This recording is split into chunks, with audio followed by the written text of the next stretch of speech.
এই শ্রীলঙ্কার এগেনস্টে 2016 এশিয়া কাপে তখনও কিন্তু বাংলাদেশের 0 রানে 2 উইকেট পড়ে গিয়েছিল। সাব্বিরের একটা 54 বল 80 রানের ইনিংস ছিল। Walton smart fridge presence Asia Cup ক্রিকটকে আপনাদের সবাইকে স্বাগত। এশিয়ার শ্রেষ্ঠত্ব লড়াইয়ের জন্য বাংলাদেশ লড়ছে মাঠে, অন্যদিকে দেশের সীমানা পেরিয়ে বিশ্বের 50টি দেশে পৌঁছে গেছে ওয়ালটন। কথা বলবো বাংলাদেশের ম্যাচ নিয়ে। একটা শব্দ খুব বেশি প্রচলিত, ভূমিধস পরাজয়। শ্রীলঙ্কার বিপক্ষে বাংলাদেশের এই ভূমিধস পরাজয়ের কারণটা কি? আপনার চোখে কোন কোন কারণ দেখছেন? প্রথমত, বাংলাদেশ এক্সিকিউট করতে পারে না এবং শ্রীলঙ্কার 3টা ডিপার্টমেন্টই বাংলাদেশকে একেবারে আউটপ্লেড করে দিয়েছে। কাগজে কলমে দলের পটেনশিয়াল যেমন থাকুক না কেন, পারফরমেন্সের জায়গায় শ্রীলঙ্কা পুরোপুরি আউটপ্লেড করেছে বাংলাদেশে। খুবই ডিসঅ্যাপয়েন্টিং পারফরমেন্স বাংলাদেশের জায়গা থেকে। কিন্তু এখান থেকে একটা বিষয় আমি বলবো যে দেখেন, দুজন ওপেনারকে নিয়ে কিন্তু সাম্প্রতিক সময় অনেক কথা হয়েছে। তানজিদ এবং পারভেজ যেমন দুজনে অ্যাটাকিং ক্রিকেট খেলেন এবং এই ব্যাপারেও কথা হচ্ছিল যে একদিন একজন ভালো খেলেন, আরেকদিন আরেকজন ভালো খেলেন এবং অ্যাটাকিং ব্যাটসম্যানরা প্রতিদিন ভালো খেলবেন না। আমাদের যেটা সৌভাগ্যের বিষয় ছিল যে একদিন একজন ভালো খেলছিলেন, আরেকদিন আরেকজন ভালো খেলছেন এবং এরকম ব্যাটসম্যান দুজনই অ্যাটাকিং আমাদের খুব বেশি ছিল না বা আমরা ওইভাবে খুব বেশি দেখতে পাইনি। কিন্তু কোনো না কোনো একদিন যদি দুইজনই খারাপ খেলেন, অন্যদের সেটা কাভার আপ করে দেওয়ার কথা বা অন্যরা সেটাকে কাভার আপ করবেন। ক্রিকেট এইভাবেই চায় আসলে, সত্যি কথা বলতে। আমি স্টিল এই দুই ওপেনারের প্রতি ইনভেস্ট করতে রাজি। কারণটা হচ্ছে যে এরকম নেচারের ওপেনার তো আমাদের দেশে কখনো আসে না। এখন অন আ গিভেন ডে দুজন একসঙ্গে ফ্লপ করে গেছেন। কদিন আগেও তো তারা ভালোই করছিলেন। কদিন আগেও তানজিদ শ্রীলঙ্কার সঙ্গে একটা 70+ রান করেছেন। ইমনকে আমরা পাকিস্তানের সঙ্গে রান করতে দেখেছি, আবার আরেকদিন তানজিদকে রান করতে দেখেছি। এখন কোনো একটা দিন দুজন একসঙ্গে খারাপ করে গেছেন, এটা তো টিমের অন্য বাকি যারা আছেন 3, 4, 5, 6, 7 সবাই মিলে সেটাকে কাভার আপ করে দেওয়ার কথা। বিশ্বের বড় বড় টিমগুলোতে এরকম হয়। এরকম কলাপস করলে যখন টপ অর্ডার থেকে দুজন কলাপস করেন, এরপরের ব্যাটসম্যানরা সেটাকে পুষিয়ে দেন। টেকনিক্যাল জায়গা থেকে যদি আমি বলি তাহলে আমার কাছে বলতে হবে যে ইনিশিয়ালি নুয়ান তুষারের এগেনস্টে আমি জানি না হোমওয়ার্কটা ওইভাবে করা হয়েছে কিনা, কারণ নুয়ান তুষারের এগেনস্টে তো ব্যাপারটা আপনি জানেন যে উনি কোন নেচারে বোলিং করে এবং আপনি বেশ কয়েকবার তাকে ফেস করেছেন, বারংবার ফেস করেছেন। সেই জায়গাটার পরও মুখস্থ হয়ে যাওয়ার কথা ছিল, কিন্তু সেটা আলটিমেটলি এক্সিকিউশনটা করতে পারেন না। আমি সবসময় টো পজিশনটি নিয়ে একটা কথা বলি, ইনকামিং বল যখন আপনি অ্যাক্রস শেপে যাচ্ছেন তখন টো পজিশনটা খেয়াল রাখতে হবে, টো পজিশনটা স্ট্রেট রাখতে হবে আপনার, যেহেতু আপনি অনসাইডে শট খেলতে যাচ্ছেন। সো আপনি যখন টো পজিশনটা অফ সাইডে রেখে অ্যাক্রস যাবেন এবং ইনকামিং বল খেলবেন, মাথা পড়ে যাবে। তানজিদ তামিমের সেটাই হয়েছে। পারভেজ ইমন চামিরার একটা বেশ ভালো বল ছিল ওই সময়, একদম এক্সেলেন্ট ডেলিভারি এবং ইনিশিয়ালি খুব ভালো জেনারেট করেছেন। সেটার সঙ্গে নেগোশিয়েট করতে পারেননি। বাট চামিরা যে ওই নেচারের বোলিং করেন সেটা আপনি জানেন, আপনাকে এই জায়গাটা ইনিংস বিল্ড করার একটা ব্যাপার ছিল। লিটন তাওহিদ দুজনে মিলে প্রেশার নিয়েছিলেন বেশ ভালো মতো। তাও লিটন প্রেশারটা ছেড়ে বেরিয়ে আসার চেষ্টা করেছিলেন। তাওহিদকে খুব আউট অফ ফোকাস মনে হচ্ছে, সেটা তার রান আউট হওয়ার ধরন। এবং আমার কাছে মনে হয় যে গেল বেশ কিছু ইনিংসের মধ্যে বেশ কয়েকবার তিনি রান আউট হয়েছেন। মাঠে ফিল্ডিংয়ের সময়টাতেও তাওহিদকে খুব বেশি আসলে তার ওই বডি ল্যাঙ্গুয়েজে দেখতে পাওয়া যায়নি। হাসারাঙ্গার এগেনস্টে আমরা যেটা জানি যে মুশফিকুর রহিম হাসারাঙ্গাকে কিন্তু শর্টস খেলে নেগোশিয়েট করতেন, শর্টস খেলে ডিল করতেন। লিটনকেও আমরা দেখেছি এর আগে যেদিন 70+ করলেন সেদিন শর্টস খেলেই হাসারাঙ্গাকে রান করেছেন। আজকে লিটনে কিন্তু মোটামুটি হাসারাঙ্গাকে শট খেলছিলেন।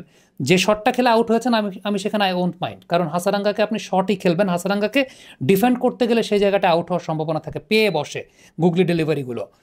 অন্য ব্যাটসম্যানদেরকে যেভাবে আসলে হাসারাঙ্গার এগেনস্টে ডিফেন্সিভ অ্যাপ্রোচে খেলতে দেখেছি আমি একটু ডিসঅ্যাপয়েন্টই হয়েছি, কারণ হাসারাঙ্গাকে অল ওভার দ্য ওয়ার্ল্ড খেলার ধরনটাই আসলে শর্টস খেলা। দুশমন চামিরা ডেথ ওভার্সে 18তম ওভারটা দুর্দান্ত ওভার করেছেন, একদম খুব চমৎকার ওভার করেছেন 18তম ওভারটা। সেই জায়গাটায় ম্যানেজ করতে পারেন নাই জাকের। আমার কাছে খানিকটা ডিসঅ্যাপয়েন্টিং লেগেছে জাকেরের লাস্টের দিকে। আরও কিছু রান হয়তো বা তিনি বের করতে পারতেন, তবে পাওয়ার প্লেতেই ইনিশিয়ালি আমার কাছে মনে হয় যে 2টা উইকেট যখন ইনিশিয়ালি পড়ে গেছে, এই জায়গাটাও কিন্তু একটা খুব উল্লেখযোগ্য ব্যাপার যে ড্যামেজ রিপেয়ারের জায়গাটা। আপনি যদি চিন্তা করেন এই শ্রীলঙ্কার এগেনস্টে 2016 এশিয়া কাপে তখনও কিন্তু বাংলাদেশের 0 রানে 2 উইকেট পড়ে গিয়েছিল। সাব্বিরের একটা 54 বল 80 রানের ইনিংস ছিল খুব সম্ভবত। সো ওই যে ড্যামেজ তো রিপেয়ার করা, ড্যামেজ রিপেয়ার করাটা ওইটা একদিন যে কোনো একদিন দুজন ওপেনার একসঙ্গে ফ্লপ করে ফেলতেই পারেন, সেটা অস্বাভাবিক কোনো কিছু না।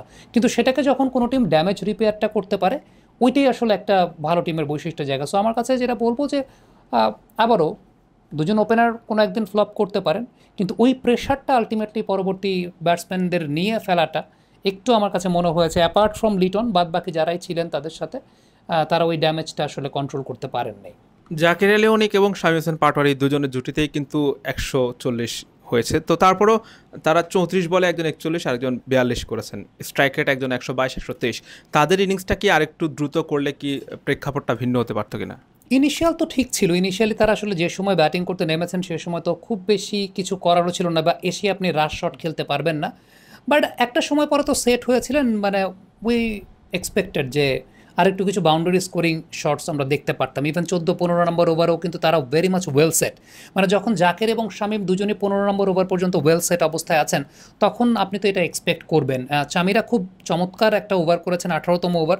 বাট সেই জায়গা থেকে আপনি যখন ওয়েল সেট আছেন তখন কিন্তু অনেক ওয়ে আছে, এখন ইম্প্রোভাইজিং অনেক খেলার জায়গা থাকে যেগুলোকে অ্যাপ্লাই করাটা আসলে খুব ইম্পর্টেন্ট।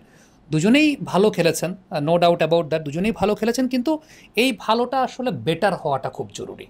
যে কারণ 15তম ওভার পর্যন্ত কিন্তু প্রায় 90-এর মতো রান, বা 16তম ওভারে গিয়ে 100 রান তারা করেছেন। এই দুজন যেহেতু ততক্ষণে কিন্তু প্রায় 4-5 ওভারের মতো খেলে ফেলেছেন, সো ওই 4 ওভারে হয়তো বা আরেকটু ভালো ব্যাটিং আমরা দেখতে পারতাম। কিন্তু তারপরও আমার কাছে যেটা মনে হয় যে ড্যামেজটা আসলে হয়ে গেছে ওই সময়টাতে, 2টা উইকেট প্রথম 2 ওভারে পড়ে যাওয়ার পর ওইটাকে আর রিকভার করতে পারে নাই। লিটন চেষ্টা করেছেন, বাট শুধু লিটনই চেষ্টা করেছেন, তার সঙ্গে ওই সময়টাতে আসলে তাওহিদ এবং শেখ মেহেদী, আমার কাছে মনে হয় যে ওই জায়গাটাতে হাসারাঙ্গা যখন সেই জায়গাটায় বোলিংয়ে এসেছেন আপনি দেখেছেন, মানে why did not you bring a left hander ওই সময়টাতে, কেন শেখ মেহেদীকে আপনি প্রমোট করলেন এবং কেন আপনি একজন বাঁহাতিকে নিয়ে আসলেন? আমরা জানি যে হাসারাঙ্গা বাঁহাতির এগেনস্টে তার ট্র্যাক রেকর্ডটা কিন্তু ডান হাতির এগেনস্টে ট্র্যাক রেকর্ডের চাইতে একটু পোর। সো স্ট্র্যাটেজিক্যাল জায়গা আমার কাছে মনে হয়। আর বোলিংয়ের জায়গাটা আমি সব থেকে ডিসঅ্যাপয়েন্টেড। আমার কাছে উইকেট দেখে যেটা মনে হয়েছিল যে এই টাইপের উইকেটে ইনিশিয়ালি নতুন বলে কিন্তু বেশ ভালো ক্যারি পাচ্ছিলেন শ্রীলঙ্কান বোলাররা। তানজিম সাকিবকে আমি প্রথম 10 ওভারের মধ্যে অন্তত 2টা বা 3টে ওভার এক্সপেক্ট করেছিলাম, বাট সেটা হয়নি। শরীফুলের বলে একটা ক্যাচ, মিশারার ক্যাচটা ছাড়া হয়েছে, এবং তারপর থেকেই আসলে শ্রীলঙ্কান ব্যাটিংটা শুরু হয়েছে। ইনিশিয়ালি কিন্তু প্রেশার বাংলাদেশও ক্রিয়েট করতে সক্ষম হয়েছিল, বাট ওই ক্যাচটা ড্রপ হওয়ার পর আলটিমেটলি দে জাস্ট আউটপ্লেড, এবং full credit goes to the Sri Lankans. বাংলাদেশের বোলিংটা আসলে আজকে একেবারেই ভালো হয়নি, যেরকম ভালো হওয়ার কথা ছিল। নতুন বলে এই টাইপের উইকেটে আমার কাছে মনে হয় বোলিং প্ল্যানটাতেও মেবি ইট ওয়াজ রং, কারণ তানজিম সাকিবকে আমি এক্সপেক্ট করছিলাম অন্তত পাওয়ার প্লেতে 2 ওভার বোলিং করা। ফিল্ডিং বাংলাদেশের ক্রিকেটারদের মানে ক্রিকেটীয় ভাষা বা শারীরিক ভাষাটা আপনি দেখেছেন নিশ্চয়, হয়তো একটু কি মনে হচ্ছে যে সেখানে ঘাটতি ছিল বা মানসিকভাবে চাঙ্গা মনে হয়েছে কিনা?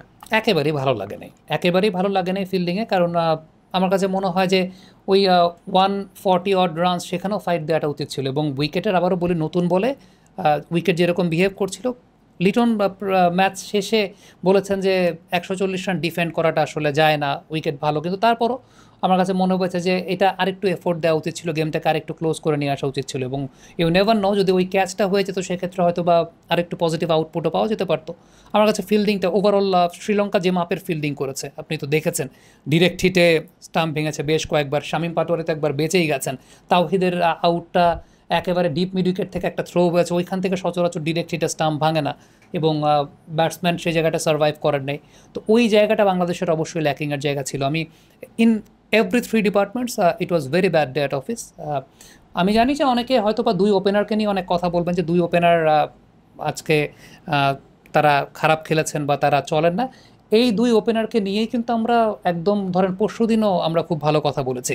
এখন অনেক ইভেন্টে দুজন একসঙ্গে খারাপ পারফরমেন্স করেছেন, আপনি এখন পর্যন্ত ওই দিনটা দেখেন নাই যেদিন দুজন একসঙ্গে খারাপ পারফরমেন্স করেছেন। সো আজকে আপনি দেখলেন, সেটাকে তো ড্যামেজ রিকভার করার দায়িত্বটা মিডল অর্ডারের, তাই না? সো আমি ওইটাই বলছি যে এটা পৃথিবীর যে কোনো দলেরই হতে পারে, এবং যখন এই নেচারের দুজন ব্যাটসম্যান আছে আপনাকে এটা মেনে নিতেই হবে যে কোনো একদিন দুজন একসঙ্গে ফ্লপ করতে পারেন। ওই সময়টা মিডল অর্ডারের ওই জায়গাটা ডিপ ব্যাটিং করাটা খুব গুরুত্বপূর্ণ, এবং সেই প্রেশারটাকে রিলিজ করা খুব গুরুত্বপূর্ণ। আবারও আমি এক্সাম্পল দিই 2016 সালে সাব্বির রহমানের সেই ইনিংসটা, 54 বল থেকে 80 রান করেছিলেন। ওইখানে ওই দিনও মনে হয় 0 রানে 2টা উইকেট পড়েছিল, সৌম্য, মোহাম্মদ মিথুন দুজনেই ডাক মেরেছিলেন। সো আলটিমেটলি মানে এই নজির তো আমরাই এর আগে দেখিয়েছি যে রান ওইখান থেকে সাব্বিরের একটা ঝড়ো ইনিংস ছিল।